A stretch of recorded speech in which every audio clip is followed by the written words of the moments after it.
আজ 5ই ফেব্রুয়ারি 2026।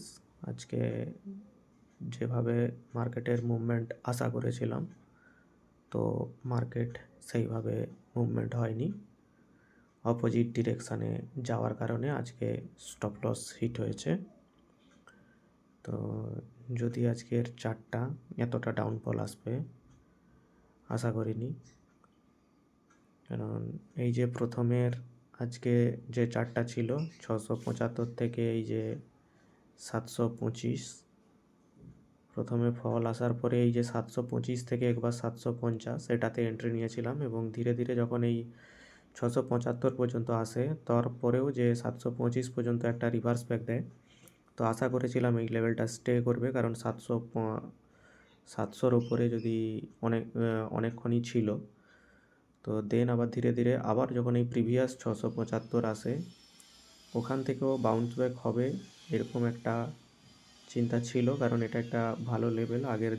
আগের 5 মিনিটের ক্যান্ডেলে যদি দেখা যায়, তো এই লেভেলটাতে থেকে বাউন্স ব্যাক করলেও করতে পারতো, কিন্তু এই 25,700-র লেভেলেই ট্র্যাপ হয়েছি আমি আজ ওপরে। কারণ আমি আজকে 5 মিনিটের নয় 1 মিনিটের ক্যান্ডেল দেখে ট্রেড করেছিলাম। তো নিফটি মেবি 25,600 বা হয়তো শর্ট টার্মে 25,500 টার্গেট করতে পারে। ফিউচার্সে যারা আছে তারা মেবি শর্ট করছে 25,500-র জন্য। তো যার কারণে আজকে স্টপ লস হিট হয়ে গেছে। স্টপ লস হিট মানে আমি স্টপ লস ম্যানুয়ালি এক্সিট করে দিয়েছি, লস অনেকটাই বাড়ছে দেখে। আজকে লটটাও সিঙ্গেল লটের বদলে ডবল লট ছিল, যেটা অবশ্যই আজকে সিঙ্গেল লটই ট্রেড করা উচিত ছিল, ডবল লট করা উচিত হয়নি, কিন্তু চার্ট প্যাটার্নটা খুবই সুন্দর ছিল তাই করা। অনেক সময় এই রকমইটা হয়, কারণ লট কম বেশি করলে এমনটাই হয়, আর আমার সাথে এমনটাই হওয়া উচিত ছিল। তার কারণ আমি যদি সিঙ্গেল লটে করতাম তো লসটা কম হতো। আজকে চার্ট প্যাটার্ন এত সুন্দর দেখাচ্ছিল, তো ডবল লট নিয়েছি। এর জন্যই সবসময় সিঙ্গেল লটেই ট্রেড করা উচিত। তার কারণ সেম লটেই ট্রেড করা উচিত। যেদিন মানে কনফিডেন্সে দেখা গেল মনে হচ্ছে আজকে চার্ট প্যাটার্নটা ভালো নয়, আজকে সিঙ্গেল লট নিলাম, তো আজকে দেখা গেল টার্গেট হিট হয়ে গেছে। আর যেদিন চার্ট প্যাটার্নটা ভালো দেখছি সেদিন দেখা গেল একটা লট বেশি নেই, তো প্যাটার্নটা রিভার্স হয়ে গেল। কিন্তু এই রকম একটা দুটো ট্রেডের বেসিসে ট্রেডিং জার্নি বিচার করা সম্ভব নয়, এবং আমি আমার নিজেকেও জাজ করছি না কেন স্টপ লস হিট হয়েছে কী হয়েছে। কারণ লস এটা আপনার ট্রেডিং পার্টের জার্নি। আপনি যতটাই কনফিডেন্ট হন না কেন, যতটাই শিওর হন না কেন, যাই হন না কেন, লস আপনার আসবেই।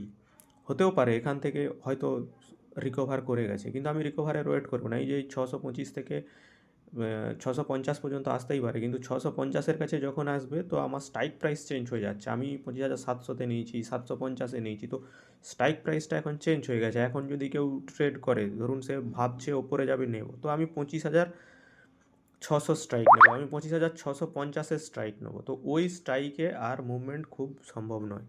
তো যতক্ষণই আমি হোল্ড করি না কেন লস আসবে।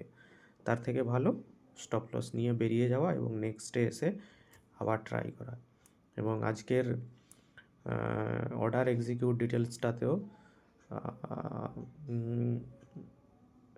এভারেজ 173-এ হয়েছে, প্রথমের একদমই সময় নিয়েছি, এবং আর একটা সেকেন্ড লটটা এন্ট্রি হয়েছে 167-তে। কিন্তু এই যে সেলটা, এটা আমার 150 লেভেলের কাছাকাছি করে দেওয়া উচিত ছিল, যেই সেলটা কিনা আমি এসে করেছি 125-এ। তো এখানেই 25 পয়েন্টের অনেক হেরফের। তার কারণ চার্ট প্যাটার্নটা নিয়ে এতটাই কনফিডেন্ট ছিলাম যে মনে একটা আশা ছিল, কিন্তু ট্রেডিংয়ে এইরকম আশা কখনোই কাজ করে না। তাই স্ট্রিক্ট স্টপ লস অবশ্যই ব্যবহার করা উচিত।